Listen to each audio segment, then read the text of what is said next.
Passport விண்ணப்பத்தில் பல்வேறு புதிய மாற்றங்கள் கொண்டுவரப்பட்டுள்ளன. கடந்த 2023ஆம் ஆண்டு அக்டோபர் 1ஆம் தேதிக்கு பிறகு பிறந்தவர்கள் பாஸ்போர்ட் விண்ணப்பத்துடன் பிறப்பு சான்றிதழை இணைப்பது கட்டாயமாக்கப்பட்டுள்ளது. பாஸ்போர்ட் வழங்குதல், வாக்காளர் பெயர் சேர்த்தல் உள்ளிட்டவற்றிற்கு பிறப்பு சான்று கட்டாயம் என்று கடந்த 2023ஆம் ஆண்டு பிறப்பு மற்றும் இறப்பு பதிவு சட்டம் திருத்தி அமைக்கப்பட்டது. இதன் அடிப்படையில் பாஸ்போர்ட் திருத்த விதிகள் கடந்த 28ஆம் தேதி அரசிதழில் வெளியிடப்பட்டுள்ளது. இந்த விதிகளின்படி கடந்த 2023 அக்டோபர் 1ஆம் தேதிக்கு பிறகு பிறந்தவர்கள் பாஸ்போர்ட் விண்ணப்பிக்க பிறப்பு சான்று கட்டாயமாக்கப்பட்டுள்ளது. 2023 அக்டோபர் 1ஆம் தேதிக்கு முன்பு பிறந்தவர்களிடம் பிறப்பு சான்றிதழ் இல்லாவிட்டால் 10ஆம் வகுப்பு மதிப்பெண் சான்றிதழ்கள் எடுத்துக் கொள்ளப்படும் என்றும், பான் அட்டை, ஓட்டுநர் உரிமம், அரசு ஊழியர்களாக இருந்தால் பணி ஆணை, வாக்காளர் அட்டை ஆகியவற்றில் ஏதேனும் ஒரு ஆவணத்தை காட்டி பாஸ்போர்ட்டுக்கு விண்ணப்பிக்கலாம் என்றும் அறிவிக்கப்பட்டுள்ளது. நாமக்கலில் ஒரே நாளில் முட்டை கொள்முதல் விலை 20 காசுகள் வரை குறைந்துள்ளது. நாமக்கலில் தேசிய முட்டை ஒருங்கிணைப்பு குழுவின் கூட்டம் அதன் தலைவர் சிங்கராஜ் தலைமையில் நடைபெற்றது. இந்த கூட்டத்தில் முட்டை விலையை 20 காசுகள் குறைப்பது என்று முடிவு செய்யப்பட்டது. 2 வாரங்களுக்கு முன்பு ஏறுமுகமாக இருந்த முட்டையின் விலை கடந்த 4 நாட்களாக குறைந்த நிலையில் தற்போது ஒரே நாளில் 20 பைசா குறைந்திருக்கிறது.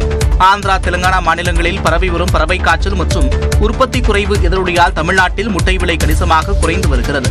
இந்நிலையில் கடந்த 4 நாட்களில் முட்டையின் விலை 90 பைசா வரை குறைந்திருப்பதால் கோழிப் பண்ணையாளர்களுக்கு 4,50,00,000 ரூபாய் வரை இழப்பு ஏற்பட்டிருப்பதாக கூறப்படுகிறது.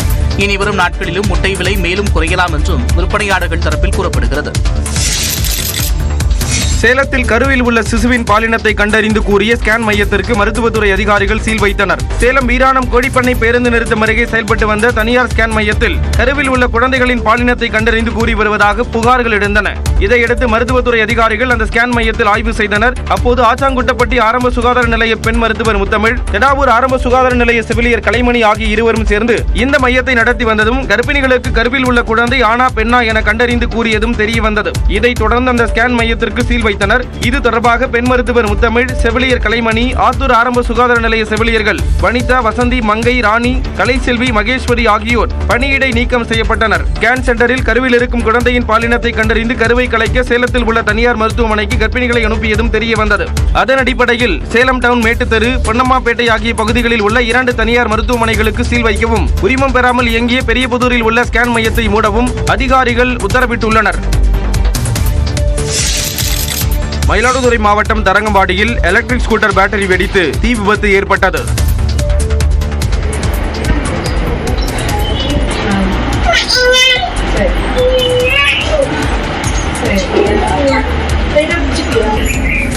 சிங்காரவேலர் தெருவைச் சேர்ந்த ராஜீவ்காந்தி கடல் போக்குவரத்து வாகனங்களின் என்ஜின், மீன்பிடித்தல் கருவிகள் வாங்கி விற்பனை செய்து வருகிறார். இவரது மனைவி ஜானகி தங்களது எலக்ட்ரிக் ஸ்கூட்டர் பேட்டரியை கழற்றி வீட்டின் உள்ளே சார்ஜ் போட்டுள்ளார். சிறிது நேரத்தில் பேட்டரி வெடித்து சிதறி அறையில் உள்ள பொருட்கள் தீப்பிடித்து எரிந்துள்ளன.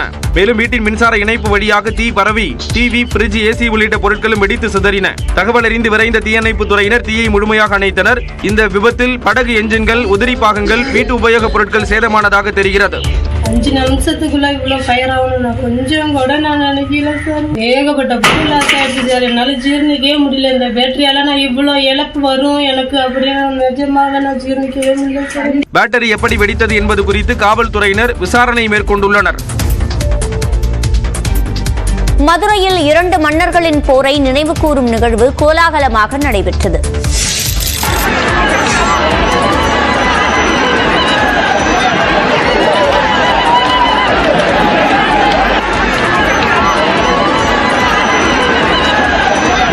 மதுரை மாவட்டம் காரைக்கேணி கிராமத்தில் படுகட திருவிழா விமர்சையாக நடைபெற்றது. 500 ஆண்டுகளுக்கு முன்பு வாழ்ந்த குறுநில மன்னர்களான குணசீலன் மற்றும் சத்தியவேந்தன் ஆகியோருக்கிடையே குருவியை வேட்டையாடுவது தொடர்பாக போர் மூண்டது. இதில் குணசீலன் படையினர் கொல்லப்பட்டனர். இதனை நினைவுகூரும் வகையில் ஆண்டுதோறும் படுகட திருவிழா நடத்தப்படுகிறது. அதன்படி இரு மன்னரின் படையினரும் சிலம்பாட்டம் நடத்தி ஒருவருக்கொருவர் மோதிக்கொண்டனர்.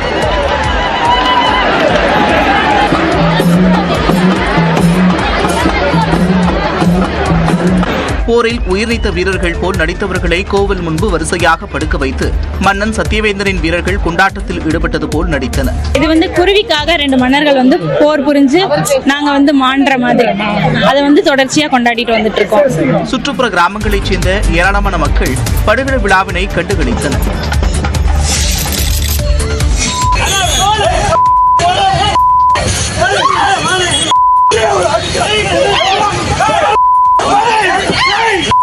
சிவகங்கையில் காரை பார்க் செய்வதில் ஏற்பட்ட வாக்குவாதம் மோதலானதால் அரண்மனை வாசல் சாலையில் பரபரப்பு நிலவியது. மக்கள் நடமாட்டம் அதிகமுள்ள இந்த பகுதியில் உள்ள உணவகத்தின் வெளியே ஒரு கார் நிறுத்த இடம் இருந்த நிலையில் அங்கு 2 கார் ஓட்டுநர்கள் தங்கள் வாகனத்தை நிறுத்த போட்டியிட்டதால் தகராறு ஏற்பட்டது. சாலையிலேயே வாகனங்களை நிறுத்தி இரு தரப்பினரும் ஒருவரை ஒருவர் சரமாரியாக தாக்கிக் கொண்டனர். இதனால் அப்பகுதியில் போக்குவரத்து பாதிக்கப்பட்டது.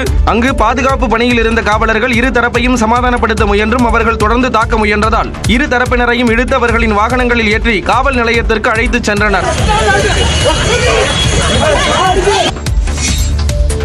தொகுதி மறுவரை குறித்த தமிழக அரசின் அனைத்துக் கட்சி கூட்டத்தில் பங்கேற்க உள்ளதாக பாமக தலைவர் அன்புமணி மற்றும் தேமுதிக பொதுச் செயலாளர் பிரேமலதா தெரிவித்துள்ளனர். கோவை விமான நிலையத்தில் செய்தியாளர்களை சந்தித்த அன்புமணி ராமதாஸ், பாட்டாளி மக்கள் கட்சியை பொறுத்தவரை ஒருமொழி கொள்கை மட்டும்தான் என்றும் தாய்மொழியில் கல்வியை கற்றுக்கொள்ள வேண்டும் என்றார்.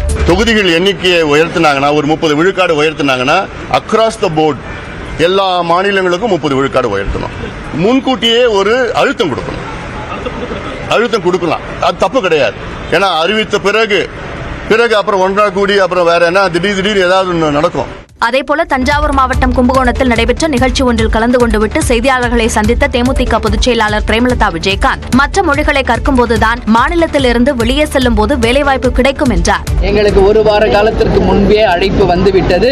அதனால உறுதியாக தேசிய முற்போக்கு திராவிட கழகம் அனைத்து கட்சி கூட்டத்தில் பங்கேற்கும் என்பதை இந்த நேரத்தில். யாருடன் கூட்டணி, எத்தனை இடங்கள் ஒதுக்கீடு என்பது குறித்து செயற்குழு கூட்டத்திற்கு பிறகு முடிவு செய்யப்படும் என்று பிரேமலதா தெரிவித்தார். தான் ஆபாசமாகவோ கண்ணிய குறைவாகவோ எதையும் பேசவில்லை என்று நாம் தமிழர் கட்சியின் ஒருங்கிணைப்பாளர் சீமான் விளக்கம் அளித்துள்ளார். சென்னையில் செய்தியாளர்களிடம் பேசிய அவர், தன்னை பாலியல் குற்றவாளி என எப்படி முடிவு செய்தீர்கள் என்று காட்டமாக கேள்வி எழுப்பினார். எது கண்ணியம்னு சொல்லுங்க, என்னைய பாலியல் குற்றவாளின்னு நீங்க எப்படி சொல்றீங்க? நீங்க நீதியா? ஒரு பாலியல் தொழிலாளி, அதுக்கு ஆதாரங்களை நான் காட்டலாம். என்ன யோக்கியது இருக்கு என்னை கேள்வி கேட்க பேசுறது? அரசியல் நான் கேட்டதுல உங்களுக்கு கண்ணியம் குறைஞ்சிருச்சுன்னா நீங்க பண்ற செயலுக்கு பேசுங்க.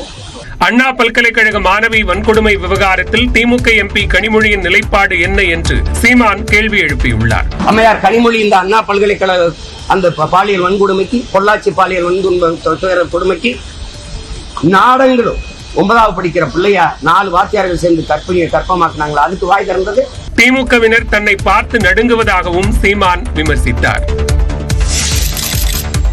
தன்னை பாலியல் தொழிலாளி என்று கூறிய நாம் தமிழர் கட்சி ஒருங்கிணைப்பாளர் சீமானுக்கு நடிகை கண்டனம் தெரிவித்துள்ளார். தனது கண்ணீர் சீமானை சும்மா விடாது என்றும் ஆதங்கத்துடன் கூறியுள்ளார். நான் பாலியல் தொழிலாளியா? இந்நாள் வரைக்கும் நீ தச்சிருப்ப. இந்த நொடியில இருந்து நீ எப்படி வாங்க போற? பாலியல் தொழிலாளினா நான் இன்னைக்கு எங்க அக்கா வச்சு பெங்களூர்ல தவிச்சிட்டு கிடப்பேன். என்னோட கண்ணீரோட என்ன பண்ண போது பார். என்ன பண்ண போது பார். இந்நிலையில் நடிகைக்கு ஆதரவாக போராட்டம் நடத்தப்படும் என தமிழர் முன்னேற்றப்படை தலைவர் வீரலட்சுமி வீடியோ வெளியிட்டுள்ளார். 7 முறை கருக்கலைப்பு செய்யப்பட்டதுனால அவங்களுடைய கர்ப்பப்பையை இன்னைக்கு மருத்துவர் எடுக்க சொல்லியிருக்காங்க. ஏன்னா கர்ப்பப்பையை அதிக அளவு இன்ஃபெக்ஷன் ஆகி பாதிப்பு ஏற்பட்டு இப்போ அவங்க 2 மாதத்துக்கு முன்னாடி கூட அவங்க மருத்துவமனையில் அனுமதிக்கப்பட்டு மருத்துவருடைய ஆலோசனை கேட்டிருக்காங்க. இது தொடர்பான கேள்விக்கு பதிலளித்த சீமான், எத்தனை லட்சுமிகளைத்தான் பார்ப்பது என்று குறிப்பிட்டார். சீமானுக்கு எதிராக நடிகை புகார் அளித்த விவகாரத்தில் திமுகவிற்கு எந்த தொடர்பும் இல்லை என்று சட்டத்துறை அமைச்சர் ரகுபதி விளக்கம் அளித்துள்ளார். புதுக்கோட்டையில் செய்தியாளர்களிடம் பேசிய அவர் இவ்வாறு தெரிவித்தார். அது பல ஆண்டுகளாக நடந்து வருகிற ஒரு வழக்கு. அந்த அம்மா ஏற்கனவே முதல்ல குற்றச்சாட்டுகளை சொல்லி இருக்கிறார்கள். இதை திராவிட முன்னேற்ற கழகம் பேக்கப் பண்ண வேண்டிய அவசியம் கிடையாது. நாங்கள் இதில் தலையிடவே இல்லை. உயர்நீதிமன்றத்துடைய வழிகாட்டுதலின்படி இப்பொழுது வழக்கு பதிவு செய்து இந்த வழக்குகள் நடந்து கொண்டிருக்கின்றன. அதிலிருந்தே தெரிந்து கொள்ளலாம் இதில் திராவிட முன்னேற்ற கழகத்துக்கு எந்த பின்புலமும் கிடையாது என்பதை தெரிந்து. தங்களுக்கு சீமான் ஒரு பொருட்டே கிடையாது என்றும் அமைச்சர் ரகுபதி கூறினார். சீமானை பார்த்து பயந்துதான் அவரை சமாளிக்க முடியாதனாலதான் இது மாதிரி செயலில் ஈடுபடுறீங்க. அதான் நான் சொல்லிட்டேனுங்க. எங்களுக்கு அவரெல்லாம் சமாளிக்கிறது ஒரு தூசு, ஒன்றும் பிரச்சனையே கிடையாது. ஆனால் நாங்கள் இதில் தலையிட்டிருந்தோம் என்றால் வழக்கு எப்படியோ திசை திருப்பி இருக்கலாம். சீமான் விவகாரத்தில் தாங்கள் தலையிடுவதில்லை என்றும் அமைச்சர் ரகுபதி தெரிவித்தார். பாஸ்போர்ட் விண்ணப்பத்தில் பல்வேறு புதிய மாற்றங்கள் கொண்டு வரப்பட்டுள்ளன. கடந்த 2023ஆம் ஆண்டு அக்டோபர் 1ஆம் தேதிக்கு பிறகு பிறந்தவர்கள் பாஸ்போர்ட் விண்ணப்பத்துடன் பிறப்பு சான்றிதழை இணைப்பது கட்டாயமாக்கப்பட்டுள்ளது. பாஸ்போர்ட் வழங்குதல், வாக்காளர் பெயர் சேர்த்தல் உள்ளிட்டவற்றிற்கு பிறப்பு சான்று கட்டாயம் என்று கடந்த 2023ஆம் ஆண்டு பிறப்பு மற்றும் இறப்பு பதிவு சட்டம் திருத்தி அமைக்கப்பட்டது. இதன் அடிப்படையில் பாஸ்போர்ட் திருத்த விதிகள் கடந்த 28ஆம் தேதி அரசிதழில் வெளியிடப்பட்டுள்ளது. இந்த விதிகளின்படி கடந்த 2023 அக்டோபர் 1ஆம் தேதிக்கு பிறகு பிறந்தவர்கள் பாஸ்போர்ட் விண்ணப்பிக்க பிறப்பு சான்று கட்டாயமாக்கப்பட்டுள்ளது. 2023 அக்டோபர் 1ஆம் தேதிக்கு முன்பு பிறந்தவர்களிடம் பிறப்பு சான்றிதழ் இல்லாவிட்டால் 10ஆம் வகுப்பு மதிப்பெண் சான்றிதழ்கள் எடுத்துக் கொள்ளப்படும் என்றும், பான் அட்டை, ஓட்டுநர் உரிமம், அரசு ஊழியர்களாக இருந்தால் பணி ஆணை, வாக்காளர் அட்டை ஆகியவற்றில் ஏதேனும் ஒரு ஆவணத்தை காட்டி பாஸ்போர்ட்டுக்கு விண்ணப்பிக்கலாம் என்றும் அறிவிக்கப்பட்டுள்ளது. நாமக்கலில் ஒரே நாளில் முட்டை கொள்முதல் விலை 20 காசுகள் வரை குறைந்துள்ளது. நாமக்கலில் தேசிய முட்டை ஒருங்கிணைப்பு குழுவின் கூட்டம் அதன் தலைவர் சிங்கராஜ் தலைமையில் நடைபெற்றது. இந்த கூட்டத்தில் முட்டை விலையை 20 காசுகள் குறைப்பது என்று முடிவு செய்யப்பட்டது. 2 வாரங்களுக்கு முன்பு ஏறுமுகமாக இருந்த முட்டையின் விலை கடந்த 4 நாட்களாக குறைந்த நிலையில் தற்போது ஒரே நாளில் 20 பைசா குறைந்திருக்கிறது. ஆந்திரா, தெலுங்கானா மாநிலங்களில் பரவி வரும் பறவை காய்ச்சல் மற்றும் உற்பத்தி குறைவு எதிரொலியால் தமிழ்நாட்டில் முட்டை விலை கணிசமாக குறைந்து வருகிறது. இந்நிலையில் கடந்த 4 நாட்களில் முட்டையின் விலை 90 பைசா வரை குறைந்திருப்பதால் கோழி பண்ணையாளர்களுக்கு 4 கோடியே 50 லட்சம் ரூபாய் வரை இழப்பு ஏற்பட்டிருப்பதாக கூறப்படுகிறது. இனி வரும் நாட்களிலும் முட்டை விலை மேலும் குறையலாம் என்றும் விற்பனையாளர்கள் தரப்பில் கூறப்படுகிறது. சேலத்தில் கருவில் உள்ள சிசுவின் பாலினத்தை கண்டறிந்து கூறிய ஸ்கேன் மையத்திற்கு மருத்துவத்துறை அதிகாரிகள் சீல் வைத்தனர். சேலம் வீராணம் கோழிப்பண்ணை பேருந்து நிறுத்தம் அருகே செயல்பட்டு வந்த தனியார் ஸ்கேன் மையத்தில் கருவில் உள்ள குழந்தைகளின் பாலினத்தை கண்டறிந்து கூறி வருவதாக புகார்கள் எழுந்தன. இதையடுத்து மருத்துவத்துறை அதிகாரிகள் அந்த ஸ்கேன் மையத்தில் ஆய்வு செய்தனர். அப்போது ஆச்சாங்குட்டப்பட்டி ஆரம்ப சுகாதார நிலைய பெண் மருத்துவர் முத்தமிழ், தெடாவூர் ஆரம்ப சுகாதார நிலைய செவிலியர் கலைமணி ஆகிய இருவரும் சேர்ந்து இந்த மையத்தை நடத்தி வந்ததும் கர்ப்பிணிகளுக்கு கருவில் உள்ள குழந்தை ஆனா பெண்ணா என கண்டறிந்து கூறியதும் தெரிய வந்தது. இதைத் தொடர்ந்து அந்த ஸ்கேன் மையத்திற்கு சீல் வைத்தனர். இது தொடர்பாக பெண் மருத்துவர் முத்தமிழ், செவிலியர் கலைமணி, ஆத்தூர் ஆரம்ப சுகாதார நிலைய செவிலியர்கள் வனிதா, வசந்தி, மங்கை, ராணி, கலைசெல்வி, மகேஸ்வரி ஆகியோர் பணியிடை நீக்கம் செய்யப்பட்டனர். ஸ்கேன் சென்டரில் கருவில் இருக்கும் குழந்தையின் பாலினத்தை கண்டறிந்து கருவை கலைக்க சேலத்தில் உள்ள தனியார் மருத்துவமனைக்கு கர்ப்பிணிகளை அனுப்பியதும் தெரிய வந்தது. அதன் அடிப்படையில் சேலம் டவுன், மேட்டுத்தெரு, பொன்னம்மாப்பேட்டை ஆகிய பகுதிகளில் உள்ள 2 தனியார் மருத்துவமனைகளுக்கு சீல் வைக்கவும், உரிமம் பெறாமல் இயங்கிய பெரியபுதூரில் உள்ள ஸ்கேன் மையத்தை மூடவும் அதிகாரிகள் உத்தரவிட்டுள்ளனர். மயிலாடுதுறை மாவட்டம் தரங்கம்பாடியில் எலக்ட்ரிக் ஸ்கூட்டர் பேட்டரி வெடித்து தீ விபத்து ஏற்பட்டது.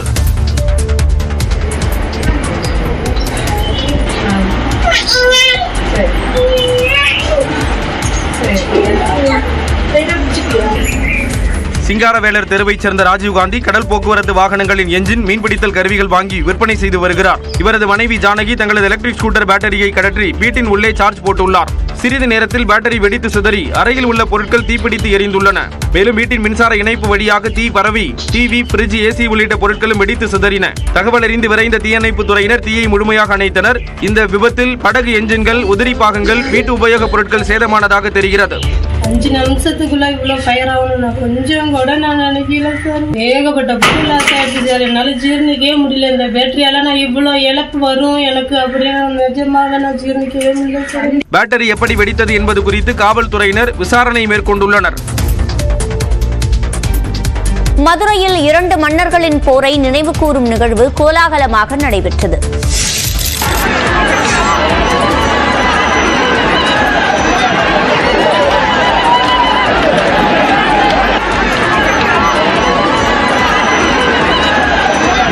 மதுரை மாவட்டம் காரைக்கேணி கிராமத்தில் படுகட திருவிழா விமர்சையாக நடைபெற்றது. 500 ஆண்டுகளுக்கு முன்பு வாழ்ந்த குறுநில மன்னர்களான குணசீலன் மற்றும் சத்தியவேந்தன் ஆகியோருக்கிடையே குருவியை வேட்டையாடுவது தொடர்பாக போர் மூண்டது. இதில் குணசீலன் படையினர் கொல்லப்பட்டனர். இதனை நினைவுகூரும் வகையில் ஆண்டுதோறும் படுகட திருவிழா நடத்தப்படுகிறது. அதன்படி